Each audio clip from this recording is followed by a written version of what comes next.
আসসালামু আলাইকুম, কেমন আছেন সবাই? আশা করি অনেক ভালো আছেন। আমিও আপনাদের দোয়ায় অনেক ভালো আছি। আপনাদের মধ্যে অনেকেই জানতে চেয়েছেন কিভাবে ইউনাইটেড কমার্শিয়াল ব্যাংকের ইউনিট সফটওয়্যার ব্যবহার করে এক অ্যাকাউন্ট থেকে টাকা আরেক অ্যাকাউন্টে ট্রান্সফার করবেন। তারই প্রেক্ষিতে আমি আজকে আপনাদেরকে দেখাবো কিভাবে আপনারা আপনাদের ইউনিট সফটওয়্যার ব্যবহার করে আপনার নিজের অ্যাকাউন্ট থেকে অন্য অ্যাকাউন্টে টাকা ট্রান্সফার করতে পারবেন। তাহলে আর দেরি কেন, চলুন আমরা দেখে নেই কিভাবে আমরা আমাদের ইউনিট সফটওয়্যার ব্যবহার করে আরেক অ্যাকাউন্টে টাকা ট্রান্সফার করতে পারি। প্রথমে ইউনিট এই সফটওয়্যারটিতে যেতে হবে।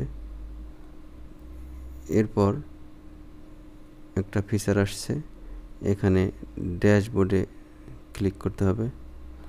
ড্যাশবোর্ডে যাওয়ার পর এখানে দেখেন ইউজার আইডি এবং পাসওয়ার্ড দেওয়ার জায়গা আছে।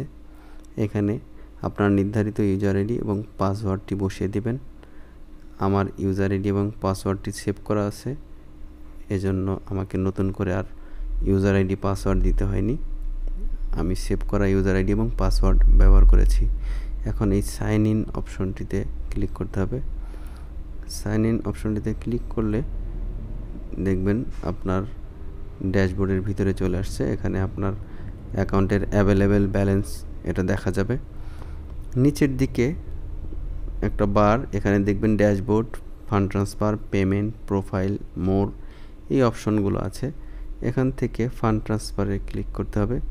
ফান্ড ট্রান্সফারে ক্লিক করার পর এখানে দেখেন ইউসিবি ব্যাঙ্ক অ্যাকাউন্ট, আদার ব্যাঙ্ক অ্যাকাউন্ট। আমি ইউসিবি ব্যাঙ্ক অ্যাকাউন্ট সিলেক্ট করব। এরপর আমার ইউসিবি ব্যাঙ্কে অন্য একটি অ্যাকাউন্ট আছে, যে অ্যাকাউন্টে আমার চলতি যে অ্যাকাউন্ট থেকে দেখাচ্ছি অপশনটি, এই অ্যাকাউন্ট থেকে টাকা ট্রান্সফার করব। এর জন্য উইথিন অ্যাকাউন্টটি সিলেক্ট করতে হবে। উইথিন অ্যাকাউন্ট সিলেক্ট করার পর এই যে ফ্রম অ্যাকাউন্ট আছে, ফ্রম অ্যাকাউন্ট এখানে আপনি ক্লিক করলে আপনার নিজের অ্যাকাউন্টটা শো করবে। অ্যাকাউন্ট দিবেন, দেওয়ার পর নিচের অংশে ফান্ড ট্রান্সফার অ্যামাউন্ট, এখানে অ্যামাউন্টটি বসাতে হবে যে আপনি কত টাকা দিবেন, সেই অ্যামাউন্টটি এখানে দিতে হবে। আমি 500 টাকা দিতে চাই। এরপর আছে select beneficiary, account number, account two account. এখান থেকে আপনার যদি বেনিফিশিয়ারি অর্থাৎ যে অ্যাকাউন্টে টাকা পাঠাতে চান ওটা যদি আগেই সিলেক্ট করা থাকে তাহলে আপনি বেনিফিশিয়ারি থেকে দিতে পারবেন। যেমন এই বেনিফিশিয়ারি, সিলেক্ট বেনিফিশিয়ারির ডান পাশে একটা দেখেন অ্যারো চিহ্ন আছে, এখানে চাপ দিলে আপনার লিস্টটা চলে আসবে। আমার এই অ্যাকাউন্টগুলো বেনিফিশিয়ারিতে অ্যাড করা। আপনি বেনিফিশিয়ারি অ্যাড না করেও সরাসরি অ্যাকাউন্ট নম্বর বসিয়ে টাকা ট্রান্সফার করতে পারবেন। সেই ক্ষেত্রে এই যে টু অ্যাকাউন্ট লেখা আছে, এখানে আপনি আপনার অ্যাকাউন্ট নম্বরটি বসিয়ে দিবেন। আমি আমার অ্যাকাউন্ট নম্বরটি বসিয়ে দিচ্ছি।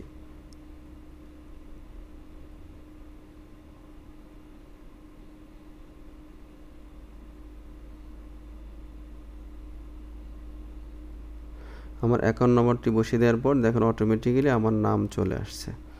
এখন ন্যারেশন, এখানে আপনি লিখে দিতে পারেন যে আপনার নাম বা অন্য কিছু বা কী পারপাস আপনি টাকাটা দিলেন। আমি জাস্ট ট্রান্সফার কথাটা লিখলাম।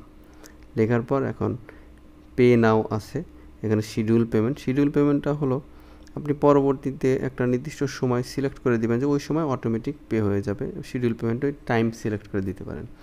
আমি এখনই ট্রান্সফার করতে চাচ্ছি। এখন পে নাও সিলেকশন আছে, আমি নেক্সট বাটনে ক্লিক করব। নেক্সট বাটনে ক্লিক করার পর একটু সময় নেবে লোডিং হওয়ার জন্য। এখন দেখেন যে from account transfer amount two account, কোন অ্যাকাউন্টে যাচ্ছে। এখন এখানে তিনটা অপশান আছে, ইমেইল, SMS, বোথ। অর্থাৎ ইমেইলের মাধ্যমে অথবা SMS-এর মাধ্যমে অথবা দুইভাবেই আপনি একটা ওটিপি পাবেন। ওটিপি অর্থ ওয়ান টাইম পাসওয়ার্ড। এর জন্য আমার বোথ অপশনটি সিলেক্ট করা থাক। আমি নেক্সট বাটনে ক্লিক করলাম। নেক্সট বাটনে ক্লিক করার পর এখানে ইনপুট ওটিপি এসেছে। আপনার এই মোবাইলেই যদি আপনার সিম কার্ডটা এই মোবাইলেই যদি থাকে তাহলে অটোমেটিকই এখানে ওটিপিটা নিয়ে নেবে। এখন ট্রান্সফার অপশনে ক্লিক করব। ট্রান্সফার অপশনে ক্লিক করলে একটু সময় নেবে। একটু সময় নেওয়ার পর দেখেন ট্রানজ্যাকশন সাকসেসফুলি কমপ্লিট হয়ে গেছে। এখন ব্যাক হোমে যেতে পারেন অথবা এখান থেকে বের হয়ে যেতে পারেন। আপনার অ্যাকাউন্ট থেকে টাকা ট্রান্সফার সম্পন্ন হয়েছে। এভাবেই আপনি আপনার ইউনিট থেকে অন্য অ্যাকাউন্টে টাকা ট্রান্সফার করতে পারবেন। ভিডিওটি ভালো লেগে থাকলে লাইক, কমেন্টস এবং শেয়ার করবেন এবং সাবস্ক্রাইব করে পাশেই থাকবেন। এরকম নতুন নতুন আরও ভিডিও পেতে কমেন্টস করবেন।